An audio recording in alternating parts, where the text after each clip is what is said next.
na semana passada, nosso amado irmão Roberto, ele falou do verso 1 até o verso 16, né? Onde ali tratava sobre a parábola dos trabalhadores da vinha. E agora nós vamos iniciar, para encerrar esse capítulo de número 20, a gente vai partir do verso 17 e finalizar no versículo de número 34. Você tem aí a sua Bíblia, abre a sua Bíblia no livro de Mateus, capítulo de número 20, vamos ler a partir do verso 17.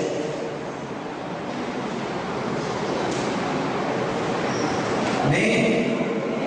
Onde nos fala assim: Jesus prediz novamente sua morte e ressurreição. Mateus 17, versículo 17. E subindo Jesus a Jerusalém, chamou à parte seus 12 discípulos e no caminho disse-lhes: eis que vamos para Jerusalém, e o Filho do Homem será entregue aos príncipes dos sacerdotes e aos escribas, e condená-lo-ão à morte, e entregarão os gentios para que deles carneçam, e o açoitem e crucifiquem, e ao terceiro dia ressuscitará. Só até aí, depois a gente vai ler mais um pouco. Observe, meus irmãos, que Jesus chama seus 12 discípulos e diz o seguinte: vamos para Jerusalém. Quando ele ia no caminho, ele chama à parte os seus 12 discípulos e diz o seguinte: estamos indo a Jerusalém.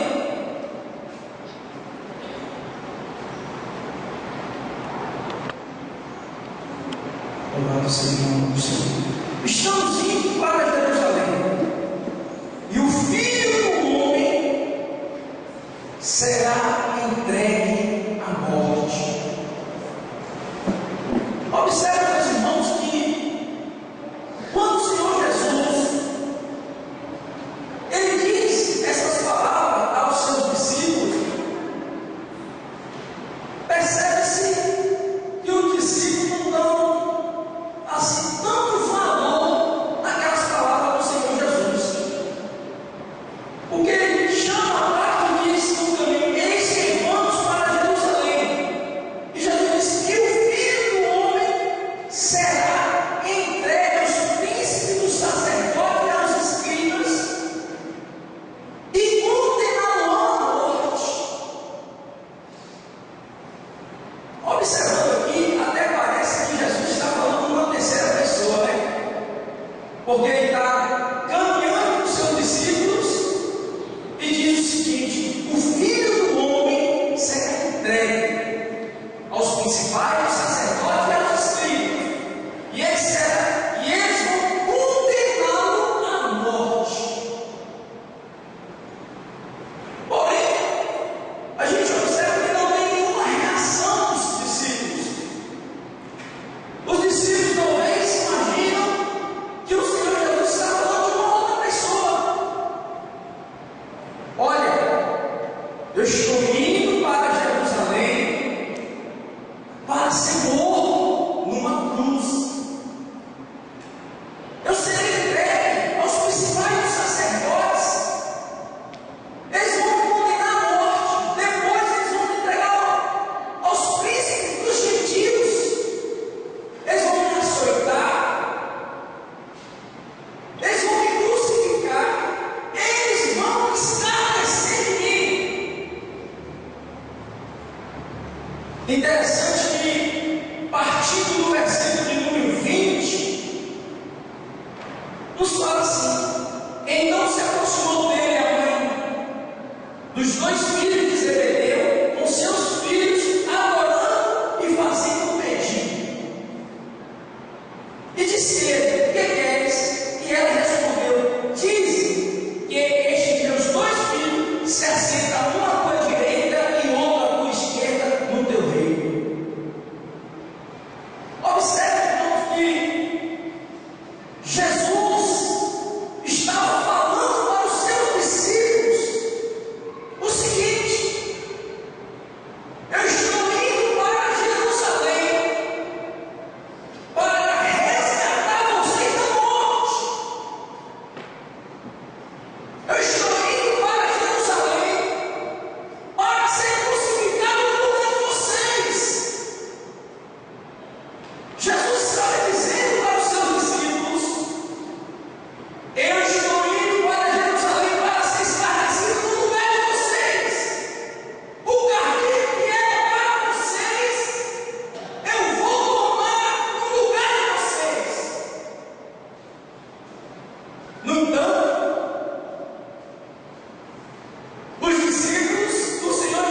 Eles estavam preocupados por posições, por status. Irmãos,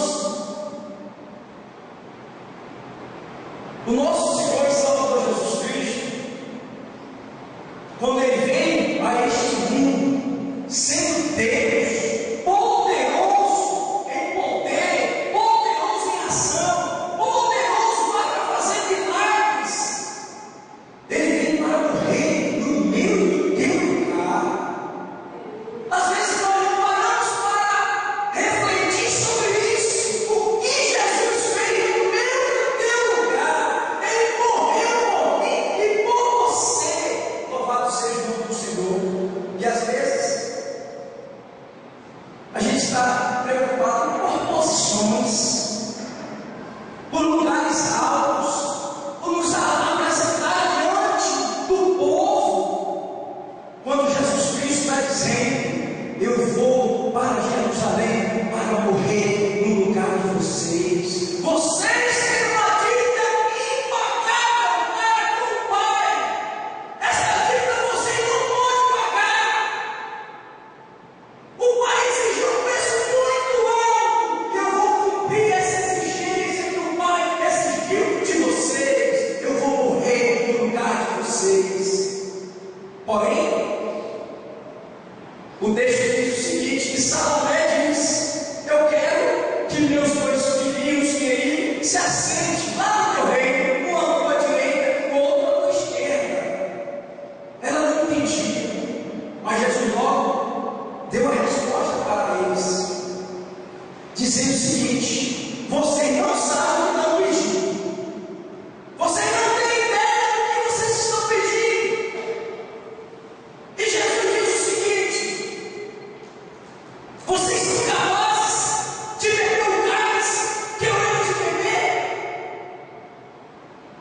Vocês estão preparados para beber o cálice que eu vou beber?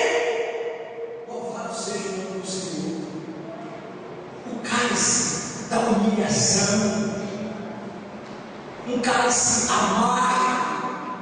Quando Jesus estava no jardim, Ele chegou a dizer: Pai, o cálice era tão terrível, que Ele chegou a dizer: Pai, se possível for, passa de mim esse cálice. Mas no mesmo instante, Ele entendeu que não estava ali para fazer a sua própria vontade, mas a vontade daquele que Ele enviou. E Ele disse o seguinte: Pai, todavia, cumpre-me a tua vontade, o teu querer. Louvado seja o nome do Senhor.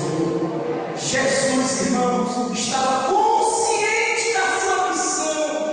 Jesus estava consciente porque Ele veio a este mundo. Quando Ele deixou a sua glória para vir a este mundo, Ele sabia, porque o Pai já tinha dito para Ele: você vai ser humilhado, vai ser escarnecido.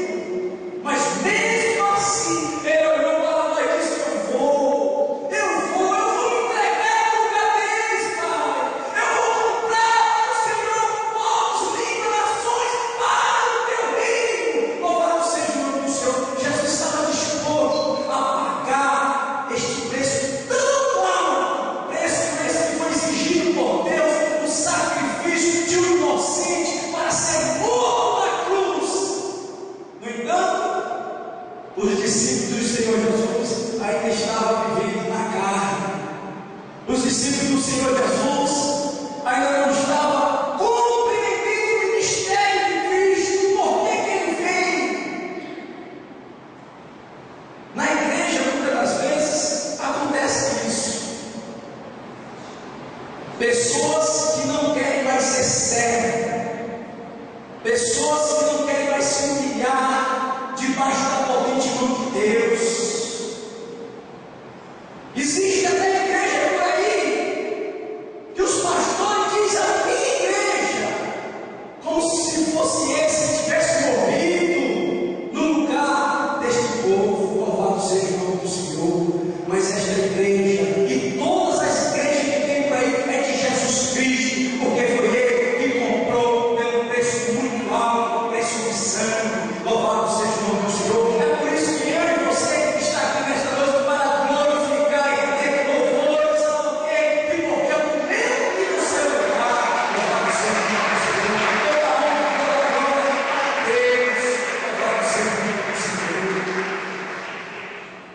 Interessante, irmãos, que Tiago e João, ele diz o seguinte: quando Jesus pergunta, vocês estão preparados para beber do cálice que eu hei de beber? Sabe o que ele responde? Sim, estamos. Veja que isso não é verdade, porque quando Jesus estava lá na cruz, os discípulos que disse que estavam preparados para beber daquele cálice, eles o abandonaram. A Bíblia diz que Pedro, quando foi interrogado, porque alguém interrogou para ele, disse: você não tens os seus traços, a tua maneira de falar, te denunciam, você não tens. Sabe o que Pedro disse? Não, eu não conheço esse homem. O cálice é amargo, somente Jesus era capaz de suportar, meus irmãos. Pedro negou o nosso Senhor e Salvador Jesus Cristo com medo do cálice amargo. Por isso que Jesus perguntou: vocês estão preparados para beber do cálice que eu hei de beber no lugar de vocês? Mas é interessante que veja que o nosso Senhor e Salvador Jesus Cristo, mesmo sendo Deus, mesmo Ele sendo poderoso, Ele sabia da sua missão. Porque quando o discípulo diz isso, Jesus responde: na verdade, bebereis do meu cálice, mas conceder lugares específicos para vocês não compete a mim, mas aquele para o qual o Pai já tem preparado. Jesus sabia da sua missão, porque ele veio para servir a vontade do Pai. Louvado seja o nome do Senhor. Os discípulos do nosso Senhor e Salvador Jesus Cristo, ao dizer que suportaria o cálice, a própria Escritura nos fala que eles não suportariam. Louvado seja o nome do Senhor. Então, meus irmãos, nesse texto, do versículo 17 até o versículo de número 23, Jesus diz o seguinte: o assentar-se à minha direita ou à minha esquerda não me pertence tal, mas é para aqueles para quem meu Pai o tem preparado. Quando Jesus diz isso, observe que a partir do versículo de número 24, existe uma contenda, se levanta-se uma contenda entre os discípulos do nosso Senhor Jesus Cristo, porque Tiago e João tinham pedido lugares, uma direita ou da esquerda do nosso Senhor, e eles começam a discutir, começam a entrar em briga. Mas observe que o nosso Senhor Jesus vai dizer: e quando os pés ouviram isso, indignados ficam os dois irmãos. Então Jesus, chamando para junto de si, disse: bem sabeis que pelos príncipes do gentil são estes dominados, e que os grandes exercem autoridade sobre eles. Versículo de número 26: não será assim entre vós. Jesus disse: com vocês é diferente, porque todo aquele que quiser entre vós fazer-se grande, que seja vosso serviçal, e qualquer que de vós quiser ser o primeiro, que seja vosso servo.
observe que Jesus chama os seus discípulos, a sua igreja, para se tornarem humildes, sérios. E essa questão de servir é uma questão muito complicada, porque muitas das vezes a gente quer ser servido, a gente não quer servir. Porque servir, temos que nos humilhar. Servir, a gente tem que olhar para o outro que está sendo servido como se fosse superior a nós. E essa questão é complicada para o ser humano. Mas Jesus disse: vocês têm que ser assim. Quem quiser ser grande, seja você. Porque a gente observa, irmãos, que Jesus, dentre todos eles que estavam aí, Jesus era o maior. Jesus era o Senhor. Ele era o Senhor. No entanto, ele estava ali para servir. Louvado seja o nome do Senhor. Porque ele conclui dizendo o seguinte: bem como o Filho do Homem não veio para ser servido, mas para servir e para dar sua vida em resgate de muitos. Louvado seja o nome do Senhor. Uma questão muito complicada para os discípulos, porque os discípulos naquele instante não estavam compreendendo isso. Com o tempo eles estavam crescendo, entendendo o plano da salvação. Mas Jesus estava dizendo: eu estou indo para Jerusalém para morrer no lugar de vocês.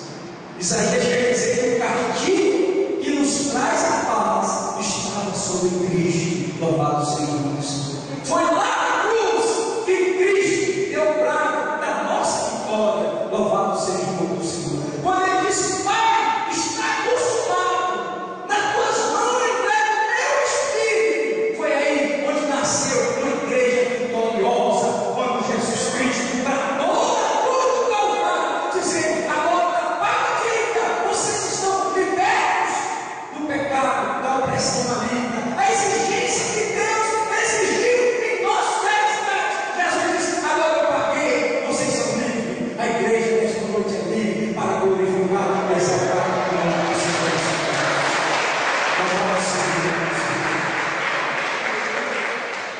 Porque foi Jesus, irmãos, que pagou a nossa dívida, que é incalculável.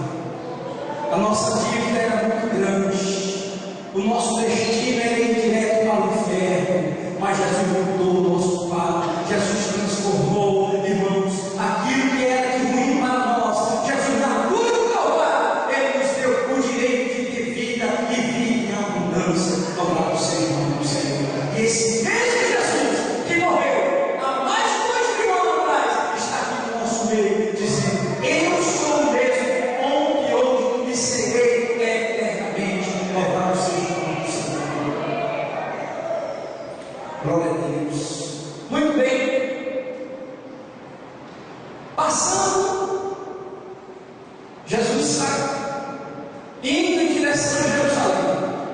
Aquela era a última viagem de Jesus para Jerusalém, porque ele sabia que lá seria entregue, lá ele seria julgado por pessoas ímpias, lá ele seria escarnecido. Então aquela viagem seria a última viagem. Interessante que a partir do versículo de número 29, a gente tem uma história maravilhosa, onde fala sobre dois homens cegos.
mendigando, quando viu que Jesus estava passando, começou a clamar. Marcos e Lucas vai dizer, se concentra apenas em Bartimeu. E procurando a explicação, por que um diz que foi dois e outros dizem que foi um, a explicação é o seguinte: porque Bartimeu, ele era conhecido na cidade.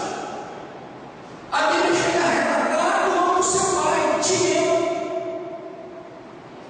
E eu estava pensando, o que é isso? E aí me lembrei que, em geral, as pessoas são assim. As mais conhecidas são lembradas. Quem não é muito conhecido não são lembrados. Observe que, quando aquela princesa da Inglaterra, a princesa Diana, ela morreu no acidente, quase todos os jornais estampavam o seguinte: a princesa Diana morre em um desastre automobilístico dentro de um túnel. Quando todos os jornais anunciam o seguinte: a princesa juntamente com o seu namorado. Então existiam duas pessoas.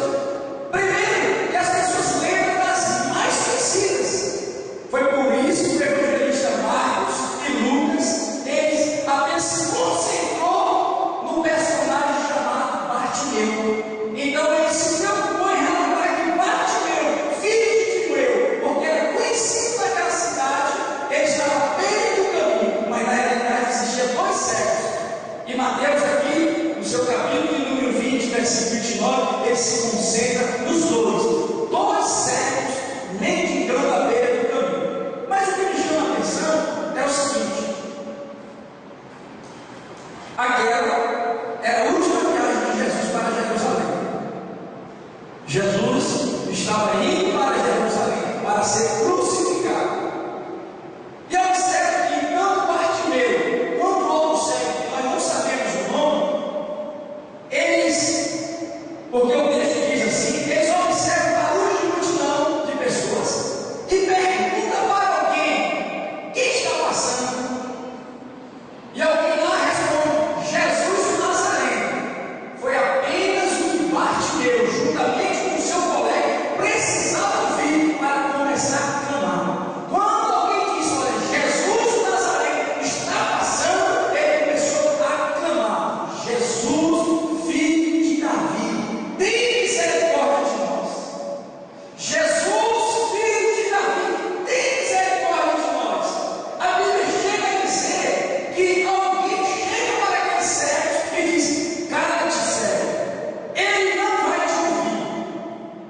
Veja, irmão, que terrível. Um homem cego, carente da graça e das misericórdias de Deus, clamando por socorro, alguém que estava seguindo a Jesus, chega para aqueles homens e diz: cala-te, cego. Ele não vai te ouvir. Olha que ousadia. Cala-te, cego, porque ele não vai te ouvir. Louvado seja o nome do Senhor. Eu fico observando, irmãos, que existem pessoas assim, mesmo pessoas que seguem Jesus, que se ela pudesse, ela ditava: Deus, tu abençoa a irmã Antônia, mas não abençoa a Zé Carvalho. Sabia que existem pessoas assim, querendo ser dono de Jesus, ser dono das bênçãos de Jesus? Abençoa fulano, mas não abençoa Beltrano, não. Essas pessoas não entendem, irmãos, o amor do nosso Senhor e Salvador Jesus Cristo. Mas graças a Deus, que o nosso Deus, Ele é soberano. Louvado seja o nome do Senhor. Deus, Ele é soberano, irmão. E Ele olha para todos de forma igual. Ele não faz acepção de pessoa. Louvado seja o nome do Senhor. Porque quando alguém diz para aquele cego: cala-te, cego, que ele não vai te ouvir, foi naquele mesmo instante que Jesus para a sua comitiva e diz: manda chamar. Manda chamar. Louvado seja o nome do Senhor. Irmãos, se você tem clamado a Deus, e se a vitória ainda não chegou, e se alguém tem te dito: não vai dar certo não, ou o pessimista tem dito para você: não vai dar certo não, isso que você está pedindo não vai dar certo, eu te digo nesta noite, no nome de Jesus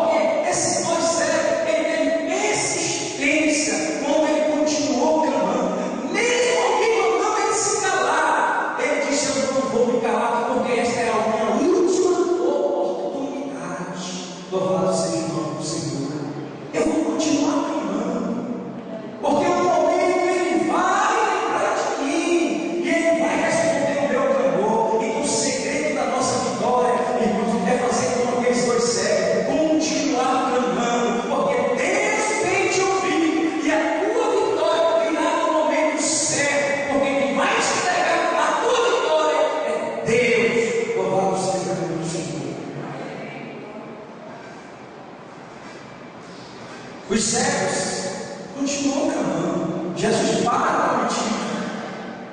E aí volta algumas pessoas lá até o cego e diz o seguinte: olha, tem bom ânimo, o mestre te chama, louvado seja o nome do Senhor. Você acredita que esse momento vai chegar na tua vida? Tem bom ânimo, porque o mestre vai te responder, louvado seja o nome do Senhor. Ele vai te responder. Tem bom ânimo, cego, o mestre te chama. E quando ele se aproxima do Senhor, o Senhor Jesus disse: o que queres que eu te faça? É claro que Jesus já sabia. Jesus sabe, irmãos, do que eu e você precisa. Mas muitas das vezes Ele quer ouvir da nossa boca. Ele disse para o cego: o que queres que eu te faça? E o cego diz o seguinte: Senhor, que os nossos olhos sejam abertos. Interessante aqui que eles eram cegos visualmente, mas espiritualmente ele não era cego. Louvado seja o Senhor. Ele sabia que aquele Jesus, filho de Davi, o Nazareno, era poderoso para mudar as suas vidas. Louvado seja o nome do Senhor. E outra coisa que me chama a atenção para a gente finalizar é que aquele cego conhecia até a linhagem de Jesus, sabia da descendência de Jesus. Aquele cego só precisava de uma oportunidade para começar a clamar. Nessa noite, se você sabe que Jesus está aqui e que Ele é poderoso, está na hora de você continuar clamando. Não pare de clamar, não, porque Ele vai te abençoar. Louvado seja o nome do Senhor. E Ele diz para os cegos: o que queres que eu te faça? Senhor, que os nossos olhos sejam abertos. E veja que Jesus respondeu. Então Jesus, movido de íntima compaixão, tomou-lhe os olhos e logo viram e seguiram, glorificando a Deus. Louvado seja o nome do Senhor. Irmãos, aquele cego, ele recebeu da parte de Deus a cura física e a cura espiritual. Louvado seja o nome do Senhor. Porque quando os olhos deles foram abertos, eles seguiram a Jesus, glorificando a Deus. E é isso que nós temos feito. Quando Jesus, Ele nos curou a nossa